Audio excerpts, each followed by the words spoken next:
Of Christmases Long, Long Ago is my new book arriving for the 2025 Christmas season. Find out what Christmas was like centuries ago. Sneak preview, it was weird and spooky and rowdy, kind of gross sometimes. Find it wherever books are sold in hardcover from Lions Press and audiobook from Recorded Books. It's Christmas as you've never seen it before, and it makes a great gift. This story begins in the year 722. It takes place in Germany, and it involves a Norse god, a human sacrifice, an axe-wielding monk, and a tree. Actually, 2 trees, but we'll get to that in due course. The monk was a young Benedictine named Boniface. Later, he'd become an archbishop and known as the Apostle of Germany. Later still, he'd be martyred and eventually named a saint.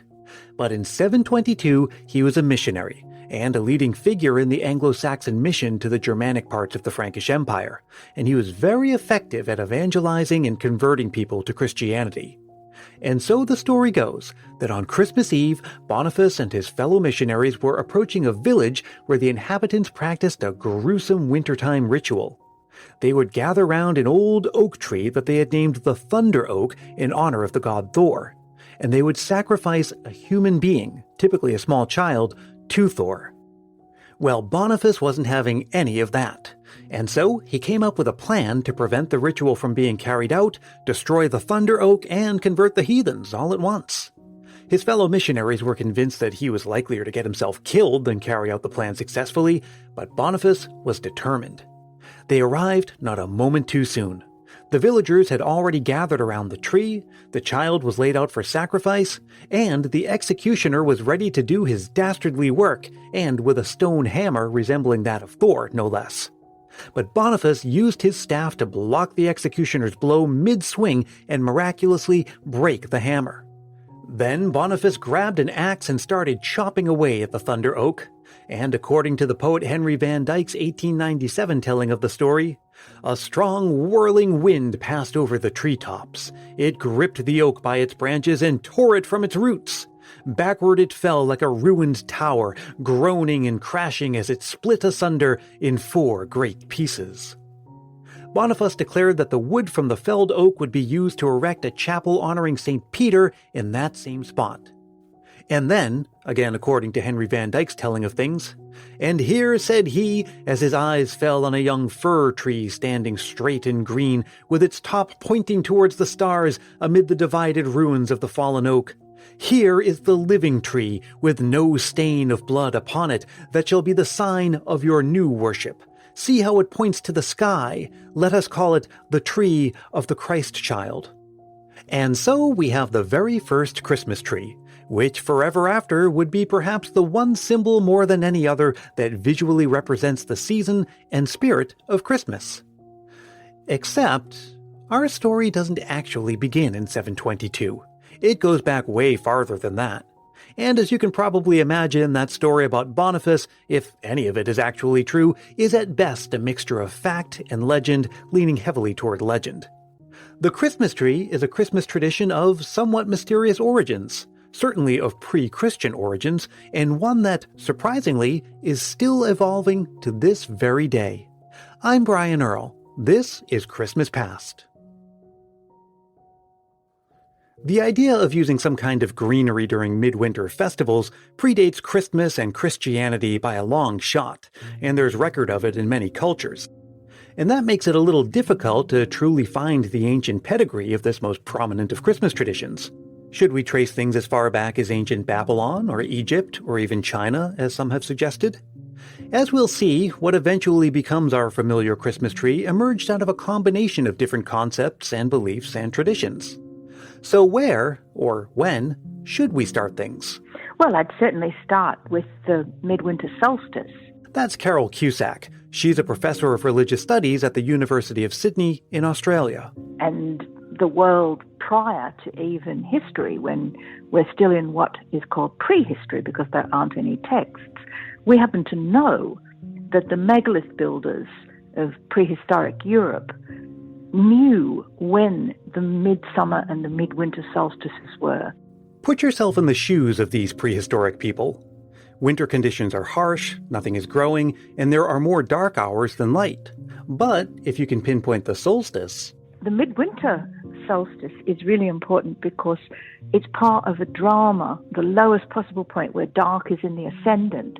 But as soon as it passes, everybody knows that the light is coming back. And during these times, greenery like holly and ivy and conifer trees like fir, spruce, and pine attracted special attention because they stood out against the bare and colorless winter landscape. Anything that could do that must have something special about it, the ancients reasoned. And so beliefs and superstitions developed about its powers and properties. They were used medicinally and to ward off evil and as a symbol of eternal life or as a good luck charm for a bountiful crop in the coming year. Alright, that's one piece of the puzzle, the symbolic use of evergreens during midwinter. Another piece of the puzzle has to do with a certain kind of practice found in pagan religions known as tree veneration. In the ancient world, there was this idea that nature was alive. For example, in ancient Greece, it was believed that every tree had a tree spirit called a hamadryad that lived in it.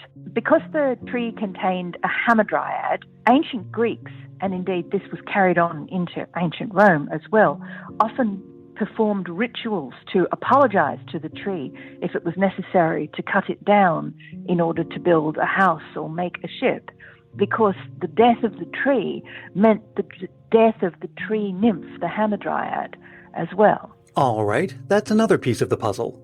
A picture may be starting to emerge. It's still blurry and incomplete, so let's add yet another piece. Northern pagan communities, Germanic tribes in the continent and also later on the islands of Britain in the early Middle Ages, they had traditions like the Yule log. Of course, we keep saying that we're talking about the traditions of pre-Christian and prehistoric people. So how did they end up working their way into Christian tradition? Well, it has a lot to do with people like our friend Boniface. These ideas come into Christianity largely because when Christian missions come through Northern Europe, they encounter people who've got sacred groves and holy trees.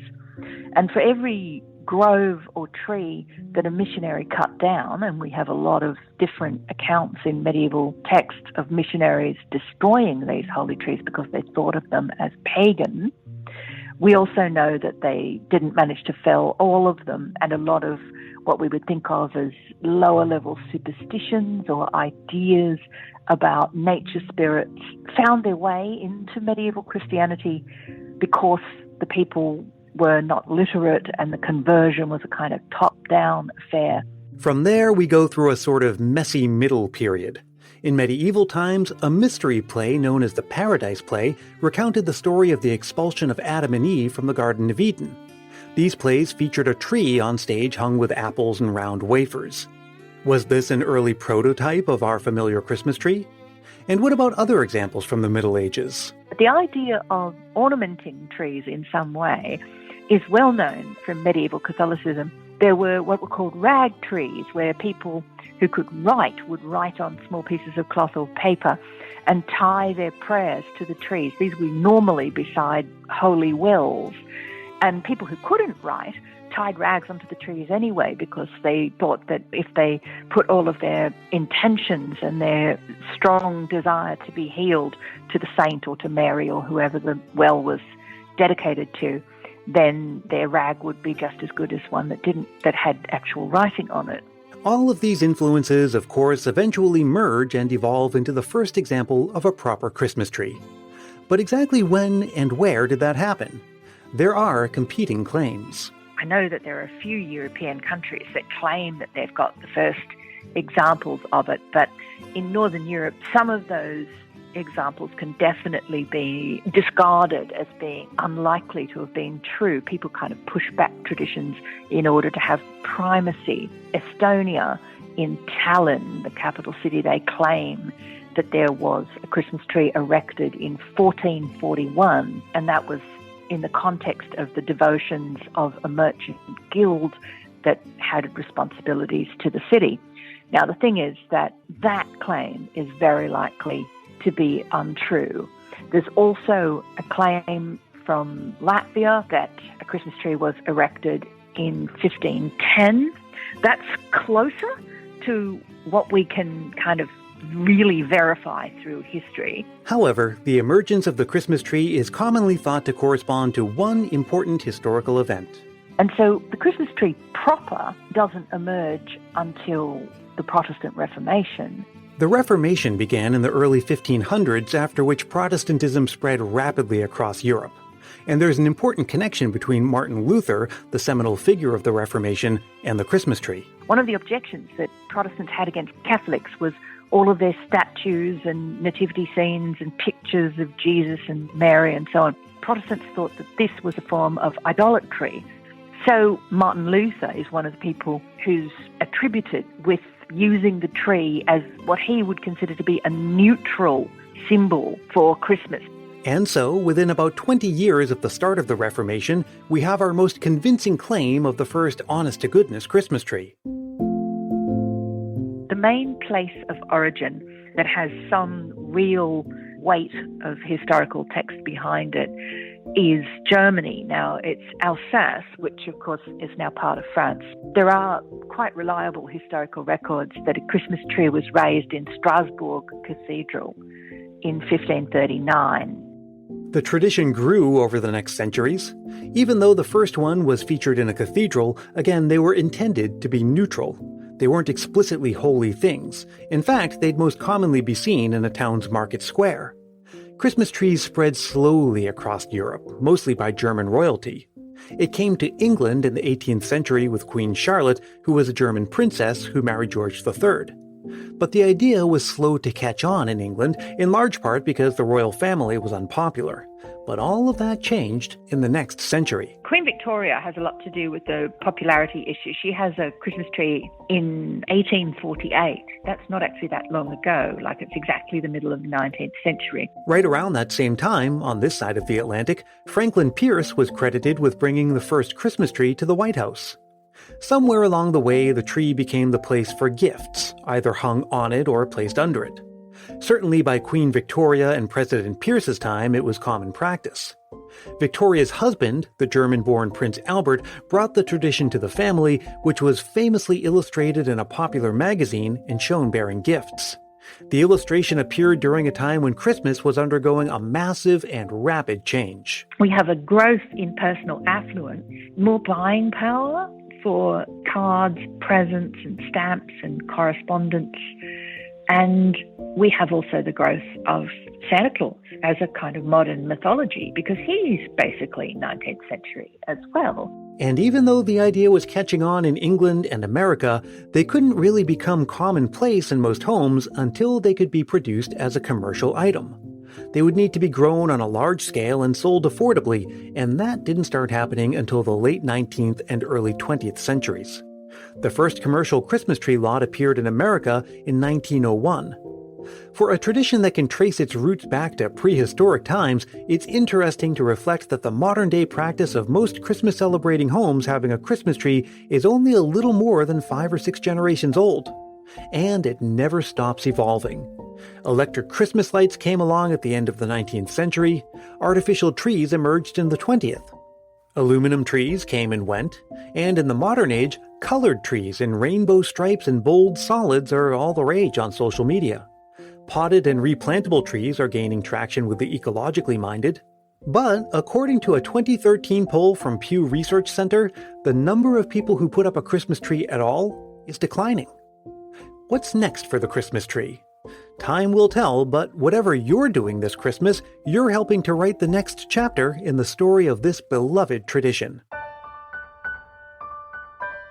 Well, whether you prefer your trees real or artificial, green or playful colors, one thing we can agree on is that there's nothing quite like waking up on Christmas morning to see the gifts beneath the tree. Some of our favorite Christmas memories are formed during those first magical moments on Christmas morning. That's certainly the case for David in Indiana. Greetings, Brian, and the rest of the Christmas Past family. It's David from Indiana, and I'd like to share with you a Christmas memory from when I was a child. On this particular Christmas morning, I recall jumping out of bed and running into the living room to see what Santa had brought.